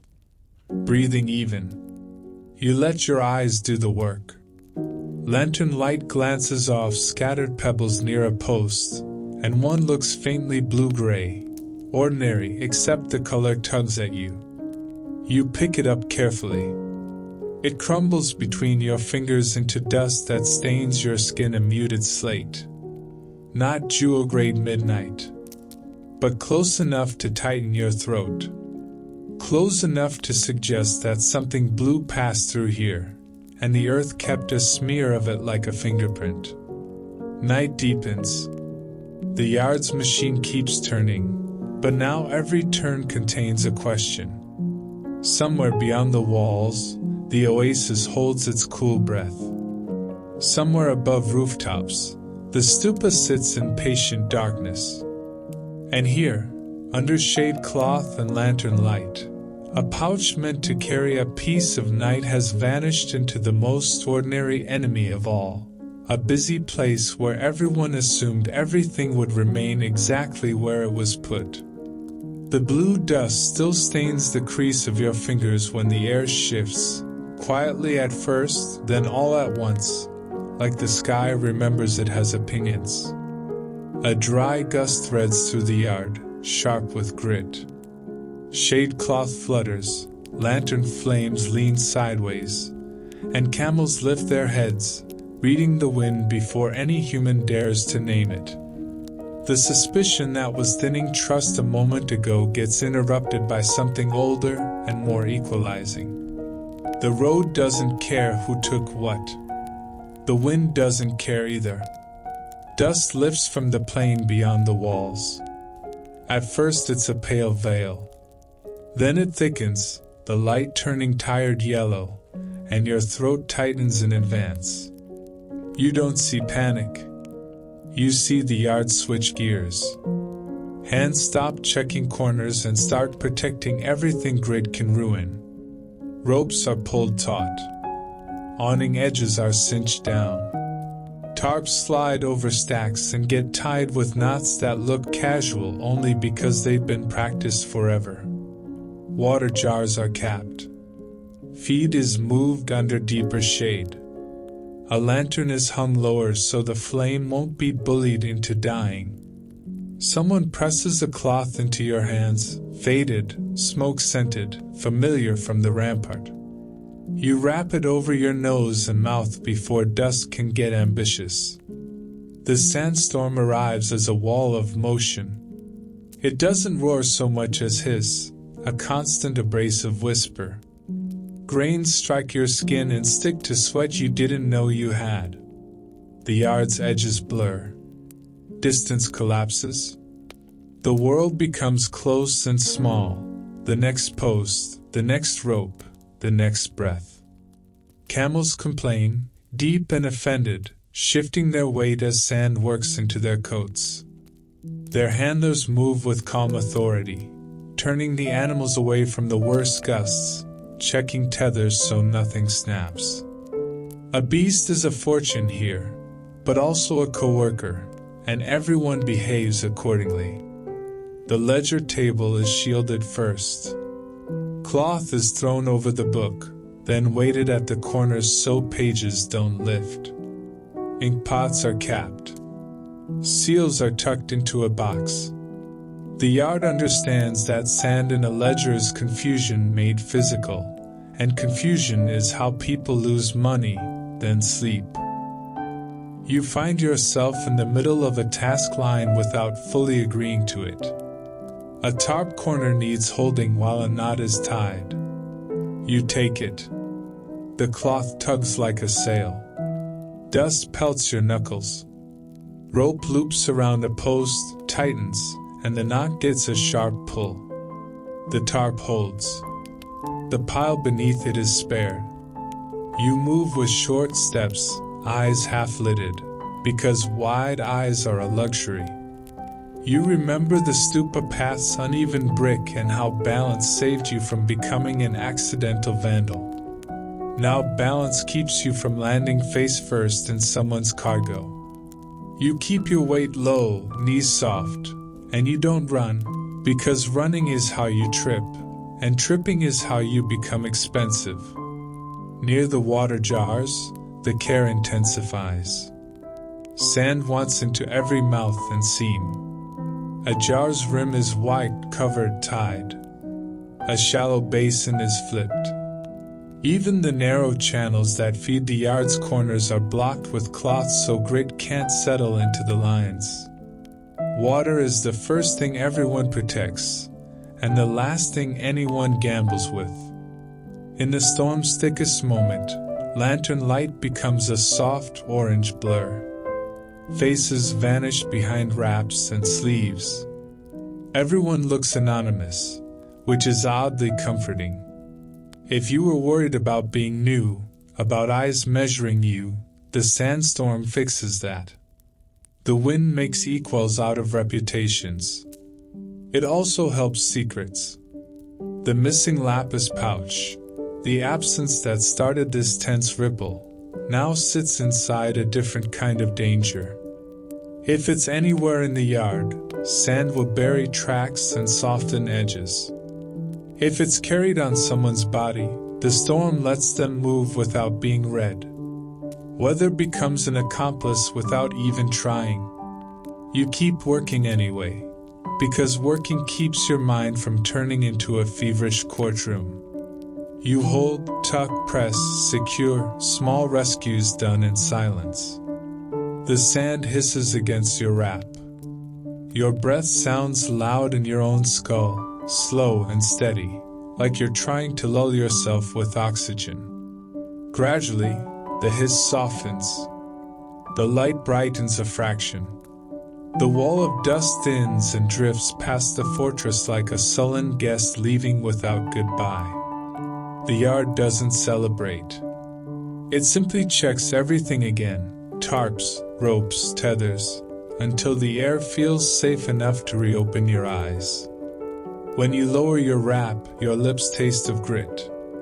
Dust coats everything in a pale layer, smoothing edges, hiding scuffs, making the world look briefly unified in the same tired color. Camels resume chewing with exaggerated innocence, as if to say nothing happened and you're the one being dramatic. Only then, in calmer air, do hands return to the question they had to pause. The missing pouch is still missing. The storm didn't solve it. It merely rearranged the world so the search must start again, but now with sand sitting on top of every clue like a quiet, persistent shrug. You stand in the yard's aftermath, shoulders sandy, breathing slow, and you absorb Bactra's newest lesson. Sometimes the problem doesn't grow, it just gets harder to see. And you still have to keep your hands steady anyway. The storm leaves the yard wearing a thin, pale skin. Sand settles on tarps, on rope fibers, on camel lashes, and on the ledger table like an unwanted blanket. Lantern light turns soft and hazy. Everyone moves with the same quiet priority you've watched all day. Restore order first, then ask questions. A broom scrapes packed earth into neat lines. Tarps get shaken once, carefully, so sand drops without becoming a second storm. A cup of water is poured in a measured ribbon to rinse grit off a seal stone, then the rinse is tossed into the dust where it can do no harm. You keep your cloth wrapped near your throat, and your fingers still carry that slate blue stain from the crumbled speck you found earlier. The missing pouch is still missing, and that absence sits under everything like a pebble in a shoe. The search restarts in silence, with lanterns lowered and hands kept deliberate. You drift back to the storeroom threshold where you notice that thin drag mark before the wind erased it. The ground looks smooth, but nature is lazy in small ways. Near the threshold, new sand has piled into a subtle ridge, as if something underneath interrupts the flatness. You crouch, careful not to smear it into nothing. You remember gathering spilled beads from the outside inward, saving them from rolling away. You do the same now, fingertips sweeping lightly, pushing sand in controlled arcs, letting it slide off the packed earth. Under the dust, a straight edge appears. Wood. You free a thin board from the sand, one of the simple planks used to spread weight, to wedge a crate level, to keep a small wobble from becoming trouble. When you lift it, sand drops in a soft sheet, and lantern light reveals a smear along one edge, darker than dirt, faintly bluish, like stone dust dulled by hurry. A few grains cling to the oil-stained surface, glitterless but stubborn, and you feel that quiet lapis gravity tugging at your attention again. Your chest tightens with direction. The board points toward the clutter corner where rope coils and empty sacks sit in a messy heap. Exactly the sort of place your eyes skip because it doesn't look valuable. You walk over with short steps, sleeves tucked in. The yard breathes around you, camels chewing, rope creaking back into its normal tone, a tarp corner settling. After the storm, everything sounds louder, as if silence has been scrubbed thin. The sacks look almost the same as before, but not perfectly. Their bottom edges sit at a slightly different angle, as if something was slid beneath them and then disguised as ordinary. You kneel and lift the first sack, empty, light. The second, empty. The third catches on something underneath, fabric snagging for a heartbeat before releasing. You slide your hand under, palm down so you don't hook and yank. Your fingers touch cloth that feels intentional, tight weave, wrapped, heavy. You find a cord and follow it to a knot. The knot is neat but wrong. Not wrong in the sense of criminal. Wrong in the sense of rushed. The loops don't match the yard's usual signature patterns you've been watching at the ledger table and cargo stacks. This is a storm knot, tied fast while the wind pushed hands sideways. You ease the parcel out into lantern light. It's small, heavy, wrapped in dark cloth. It carries the same quiet gravity you felt in the lapis lane without showing a single blue shimmer. One corner is scraped, and that scrape carries the faint slate blue smear that stained your fingers earlier. Attention gathers. Lanterns angle. Bodies lean in without crowding. You keep your movements slow and boring, palms visible, breath even, because you remember how quickly suspicion thinned trust before the storm interrupted it. Being boring tonight is your best kind of innocence. You don't open the pouch. You set it on a clean cloth near the ledger table and step back, letting the system do what it's built for. Hands check seals. Fingers trace the cord's imprint. Pages turn. A bit of sand is brushed from the ledger's crease with a fingertip so the ink lines can be read cleanly again. The knot difference becomes the key, not the accusation. It points to what happened without anyone needing to explain. During the sandstorm, someone moved the pouch fast, slid it under sacks to keep it safe from grit and wandering eyes, then returned to urgent work and forgot to return it to its listed place. A mistake, not a theft. You feel the yard exhale. Shoulders loosen. Eyes soften. The quiet suspicion that made you feel like an unknown variable thins into mild embarrassment and shared relief. A camel lets out a low, satisfied complaint and resumes chewing as if it personally approves the return of routine. The pouch is retied with the yard's usual knot, slow and precise, chord pattern restored to the ledger's logic. The plank is wiped and returned to its corner. Order resumes like a mended seam. You stand there with sand in your hair, oil still faint on your fingertips from the copper tray, and blue dust in the creases of your skin, realizing how small the resolution looks from the outside. No villain. No triumph. Just Bactra correcting itself with patience. Water runnels, rampart edges, monastery bowls, caravan knots, each one has been saying the same thing. Most disasters are ordinary things handled carelessly. Most peace is ordinary care, done well, again and again, until it holds. Relief doesn't arrive like a trumpet in Bactra. It arrives like shoulders dropping, like breath sliding deeper, like a yard that suddenly has room again for the ordinary noises that keep it alive. The pouch is back where the ledger expects it to be. The sandstorm has passed. The world, stubbornly, chooses routine over tragedy. And that routine, tonight, has a softer face. As the last knots are checked and tarps retied with gentler hands, lanterns begin appearing beyond the yard, more than the practical few needed for work. They bloom along lanes and doorways, set into niches hung from hooks, cupped in clay bowls. The light turns warmer, more golden, as if the city is letting itself be kind for an evening. You follow the glow out of the caravan yard. The air is cleaner now, though grit still rides on the edges of every breath. The dust that had coated the world becomes less oppressive under lamplight. It turns into shimmer, into softness, into something almost romantic. Almost. You can tell yourself a bedtime story about this, and Bactra will allow it, as long as you don't pretend the dust isn't real. In the lanes, people move with a slight looseness you haven't seen all day.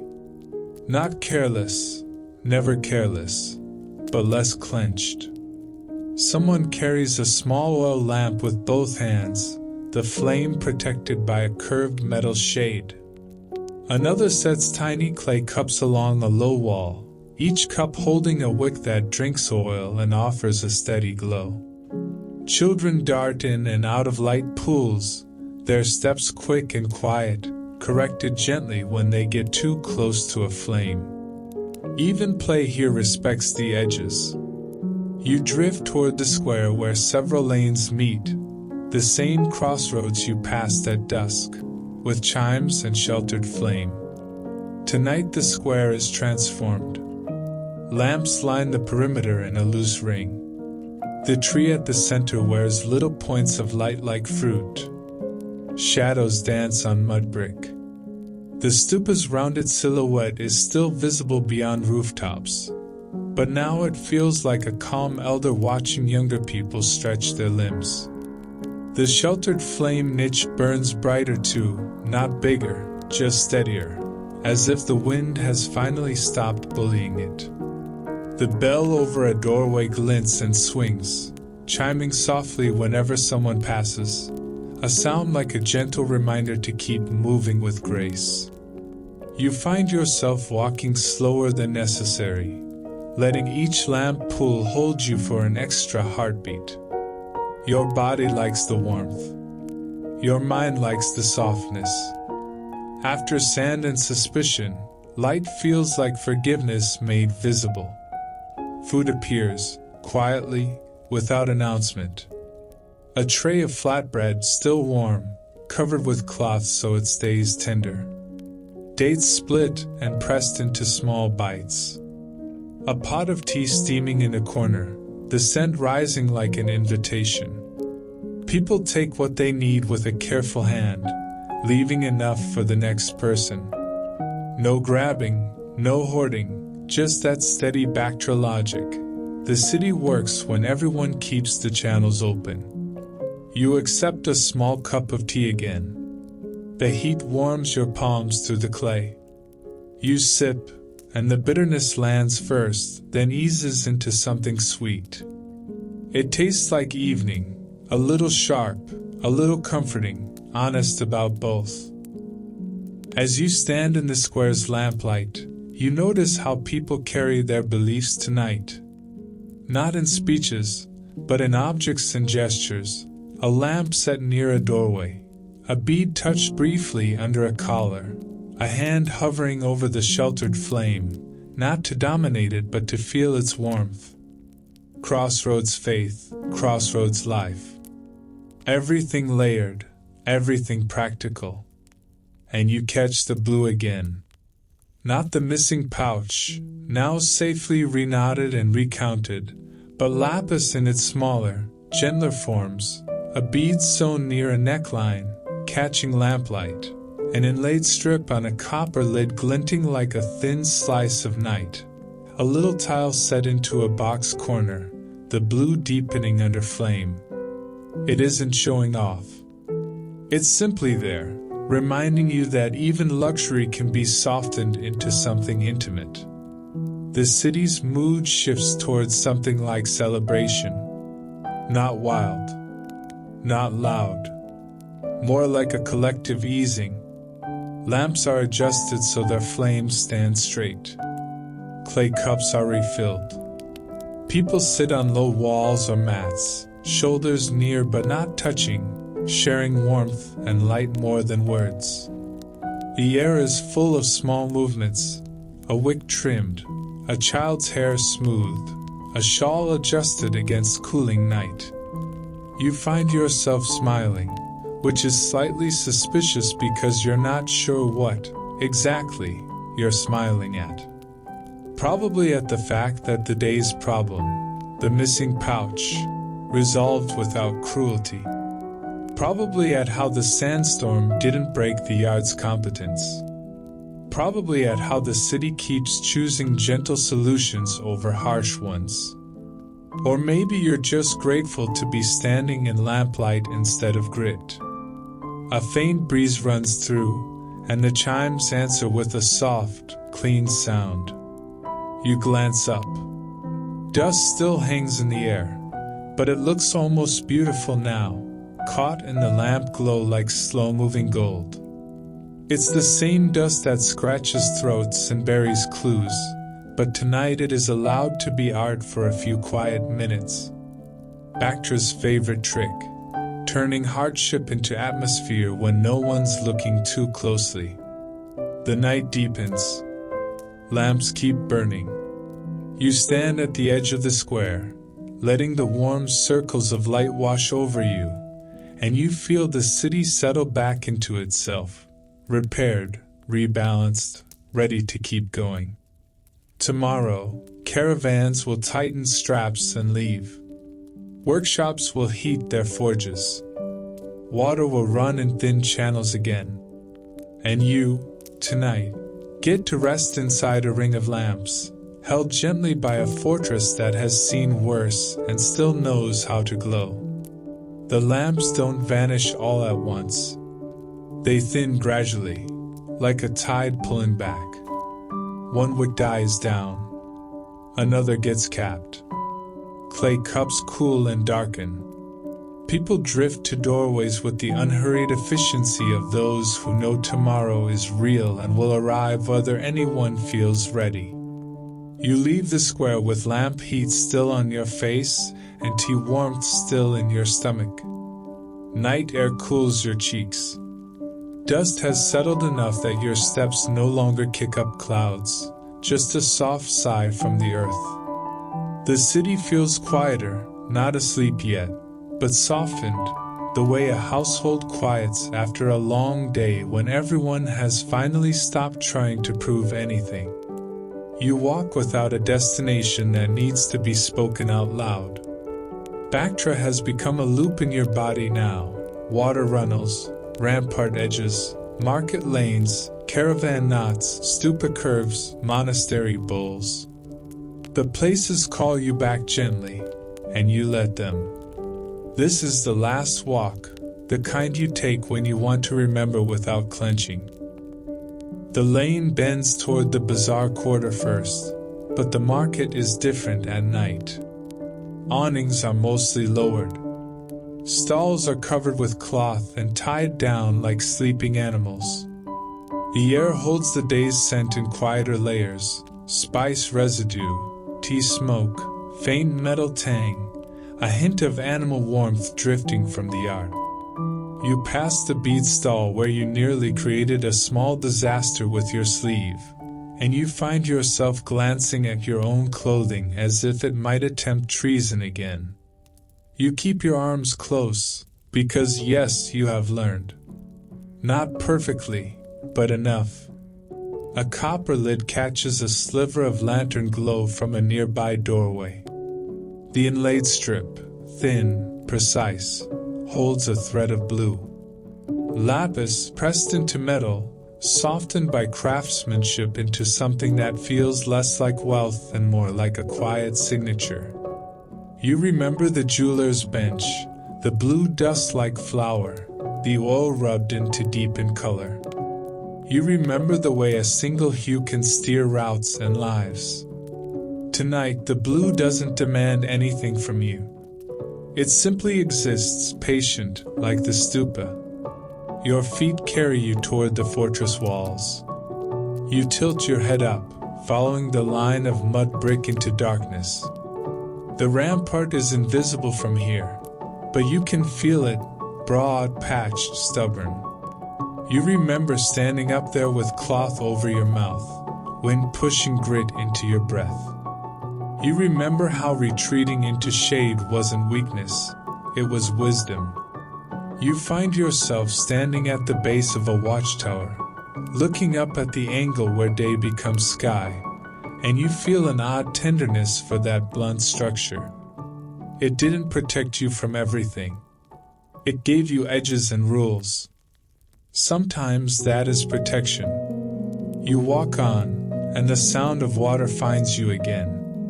Not the full open oasis, but the city's interior whisper, runnels moving under courtyards, basins being filled in the late hour, a jar being topped up for morning before anyone forgets. In a small courtyard, you catch a glimpse of someone pouring water into a clay vessel with the same calm respect you saw at dawn. They pour slowly so nothing spills. They wipe the rim. They set the lid carefully. It is the same devotion the monastery practiced, but done in a household, without any need to name it. You keep your steps soft as you pass, letting the moment remain private. Bactra has taught you that respect often looks like leaving space. The lane narrows and opens toward the stupa district again. In the night, the stupa is darker, its curve cutting into the sky like a rounded shadow. A few small lamps still burn near its base, tiny points of light that refuse to let the sacred become fully invisible. You don't circle the path this time. You simply stand at a respectful distance, letting your eyes rest on that patient shape. You remember almost stumbling there, that sudden fear of knocking over an offering, and how your body found balance without grabbing, without making the stupa responsible for your weight. You realize you've been carrying that lesson all day.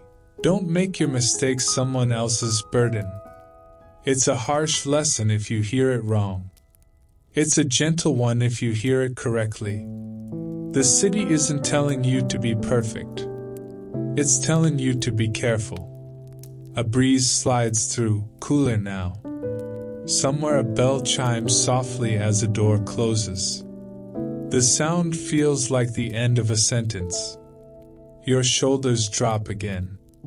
And then, because Bactra refuses to let you have a perfect emotional arc without a small practical reminder, your sandal picks up a pebble. It's the tiniest irritation, just enough to make you feel it in your stride. You stop under a doorway lamp, lean down, and shake it out. The pebble drops into the dust with a quiet click. It's ridiculous how something that small can change your whole body's comfort. It's also perfectly in character for this city. The big problems are rare. The small ones are constant. You solve them gently and keep walking. When you straighten, you notice your hands in the lamplight, still faintly stained in the creases, that slate blue trace from the lapis dust. It's nearly gone now, rubbed away by work and water and time. But it's there enough to remind you of the missing pouch, the storm, the relief when the truth turned out ordinary. No villain. Just a rushed knot and a hidden parcel under sacks. Bactra's calm correction. The yard exhaling. You take a slow breath, feeling the cool night settle into your lungs without grit this time. You walk back toward your resting place with less urgency than you arrived with. The city around you is quiet, but not empty. It's full of sleeping goods, cooling metal, covered spice bowls, topped-up water jars, and worn bricks holding their shape. Tomorrow you will leave, or at least begin leaving in the slow way travelers do, by turning your body toward a gate and trusting the road to accept you. Tonight, you let Bactra sit in you, the taste of tea, the warmth of lamp circles, the calm authority of walls, and the gentle insistence that survival is mostly made of small careful acts repeated until they feel like home. The night loosens its grip slowly, as if the fortress is reluctant to hand you back to the road. Cool air gathers in the lanes. Roof lines soften. Somewhere, a jar lid clicks into place for the last time before dawn, and water settles into silence, waiting to be poured with the same measured respect you learned on your first morning. You rise before the city fully wakes, not because you're virtuous, but because departures feel easier when you don't have to look too many people in the eyes. You roll your mat, shake the dust from its edge, and pause with your hands resting on it for a breath, letting your body register one simple fact. You slept safely inside these walls. Outside the courtyard, the alley is dim and bluish, the kind of light that makes everything look gentle even when it isn't. Your steps are quiet. You keep your sleeves tucked in out of habit now, as if the city might punish you for one last careless brush. A lantern still burns in a doorway niche, its flame small but stubborn, and it throws a warm oval on the ground that you step through like a familiar gate. Mist hangs low near the oasis edge, drifting into the fortress lanes in thin threads. Date palms beyond the walls are only silhouettes, their fronds barely moving, as if they're still dreaming. The air smells faintly sweet and wet, a brief mercy before the sun starts working again. You make your way toward the main gate, following the routes your feet already know, past covered stalls, past a quiet corner where copper hangs like sleeping moons, past an alley where dyed cloths once stripped color into the earth. Everything is tied down, folded, put away. The bazaar is a closed eye. Even so, your mind keeps seeing yesterday's details. Beads aligned on cloth, saffron threads protected under a lid, the deep lapis blue that made dust feel like a story. Your fingers flex as you walk, and you notice the blue stain is gone now, rubbed away by water and oil and time. Only the memory remains, the missing pouch, the sandstorm's hiss, the relief when the truth turned out ordinary and solvable. You almost smile at how quickly your body learned to trust Bactra's preference for quiet corrections. You pass the little crossroads square in near silence, The sheltered flame niche has been capped for the night, leaving only a faint warm scent in the stone. The chimes above a lintel stir once as you go by, a soft note that seems to land right between your ribs.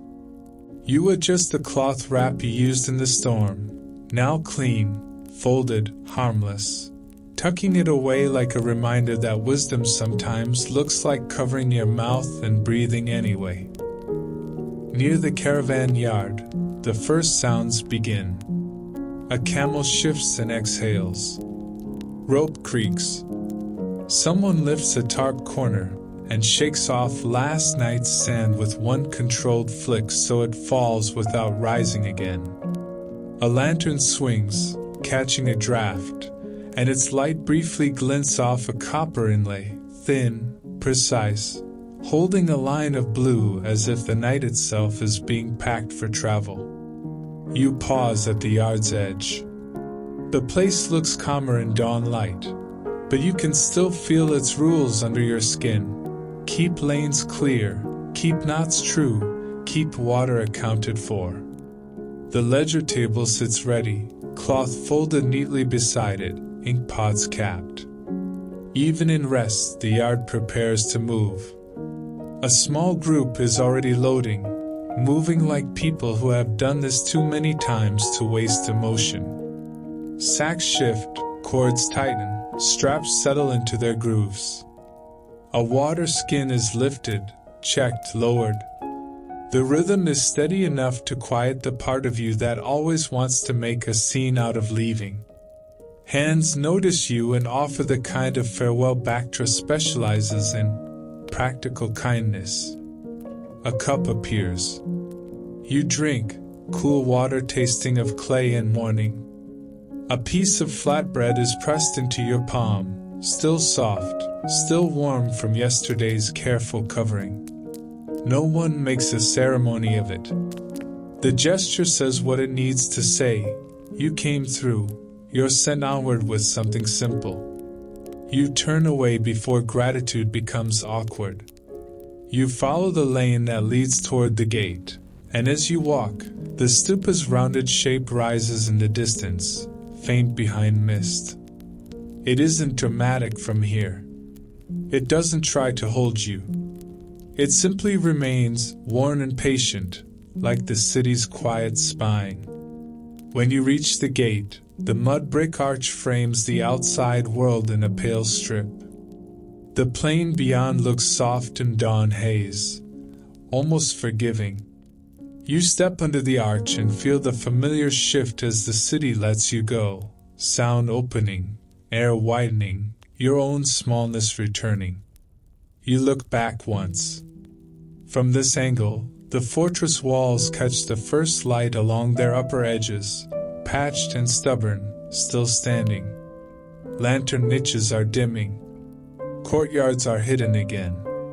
Somewhere inside, runnels keep whispering water through clay channels, and someone will sweep a path clean enough for feet to move without stumbling, because that's what Bactra does. It keeps making the day survivable in 1,000 quiet ways. You face forward. The road is a thin line. The Oasis breath cool on your back for a few more steps, then fades. Behind you, the stupa sinks into mist, and the city becomes a memory held gently, like a cup you carry carefully so it doesn't spill. You keep walking until the fortress becomes a low shape behind you, then a line, then a thought. The dawn grows brighter, but it stays kind for a while, spreading a pale gold over the plain without demanding anything from you. Your breath eases in and out, and with every step the sand in your hair loosens, the day's tension falling away in grains so small you can't even feel them leave.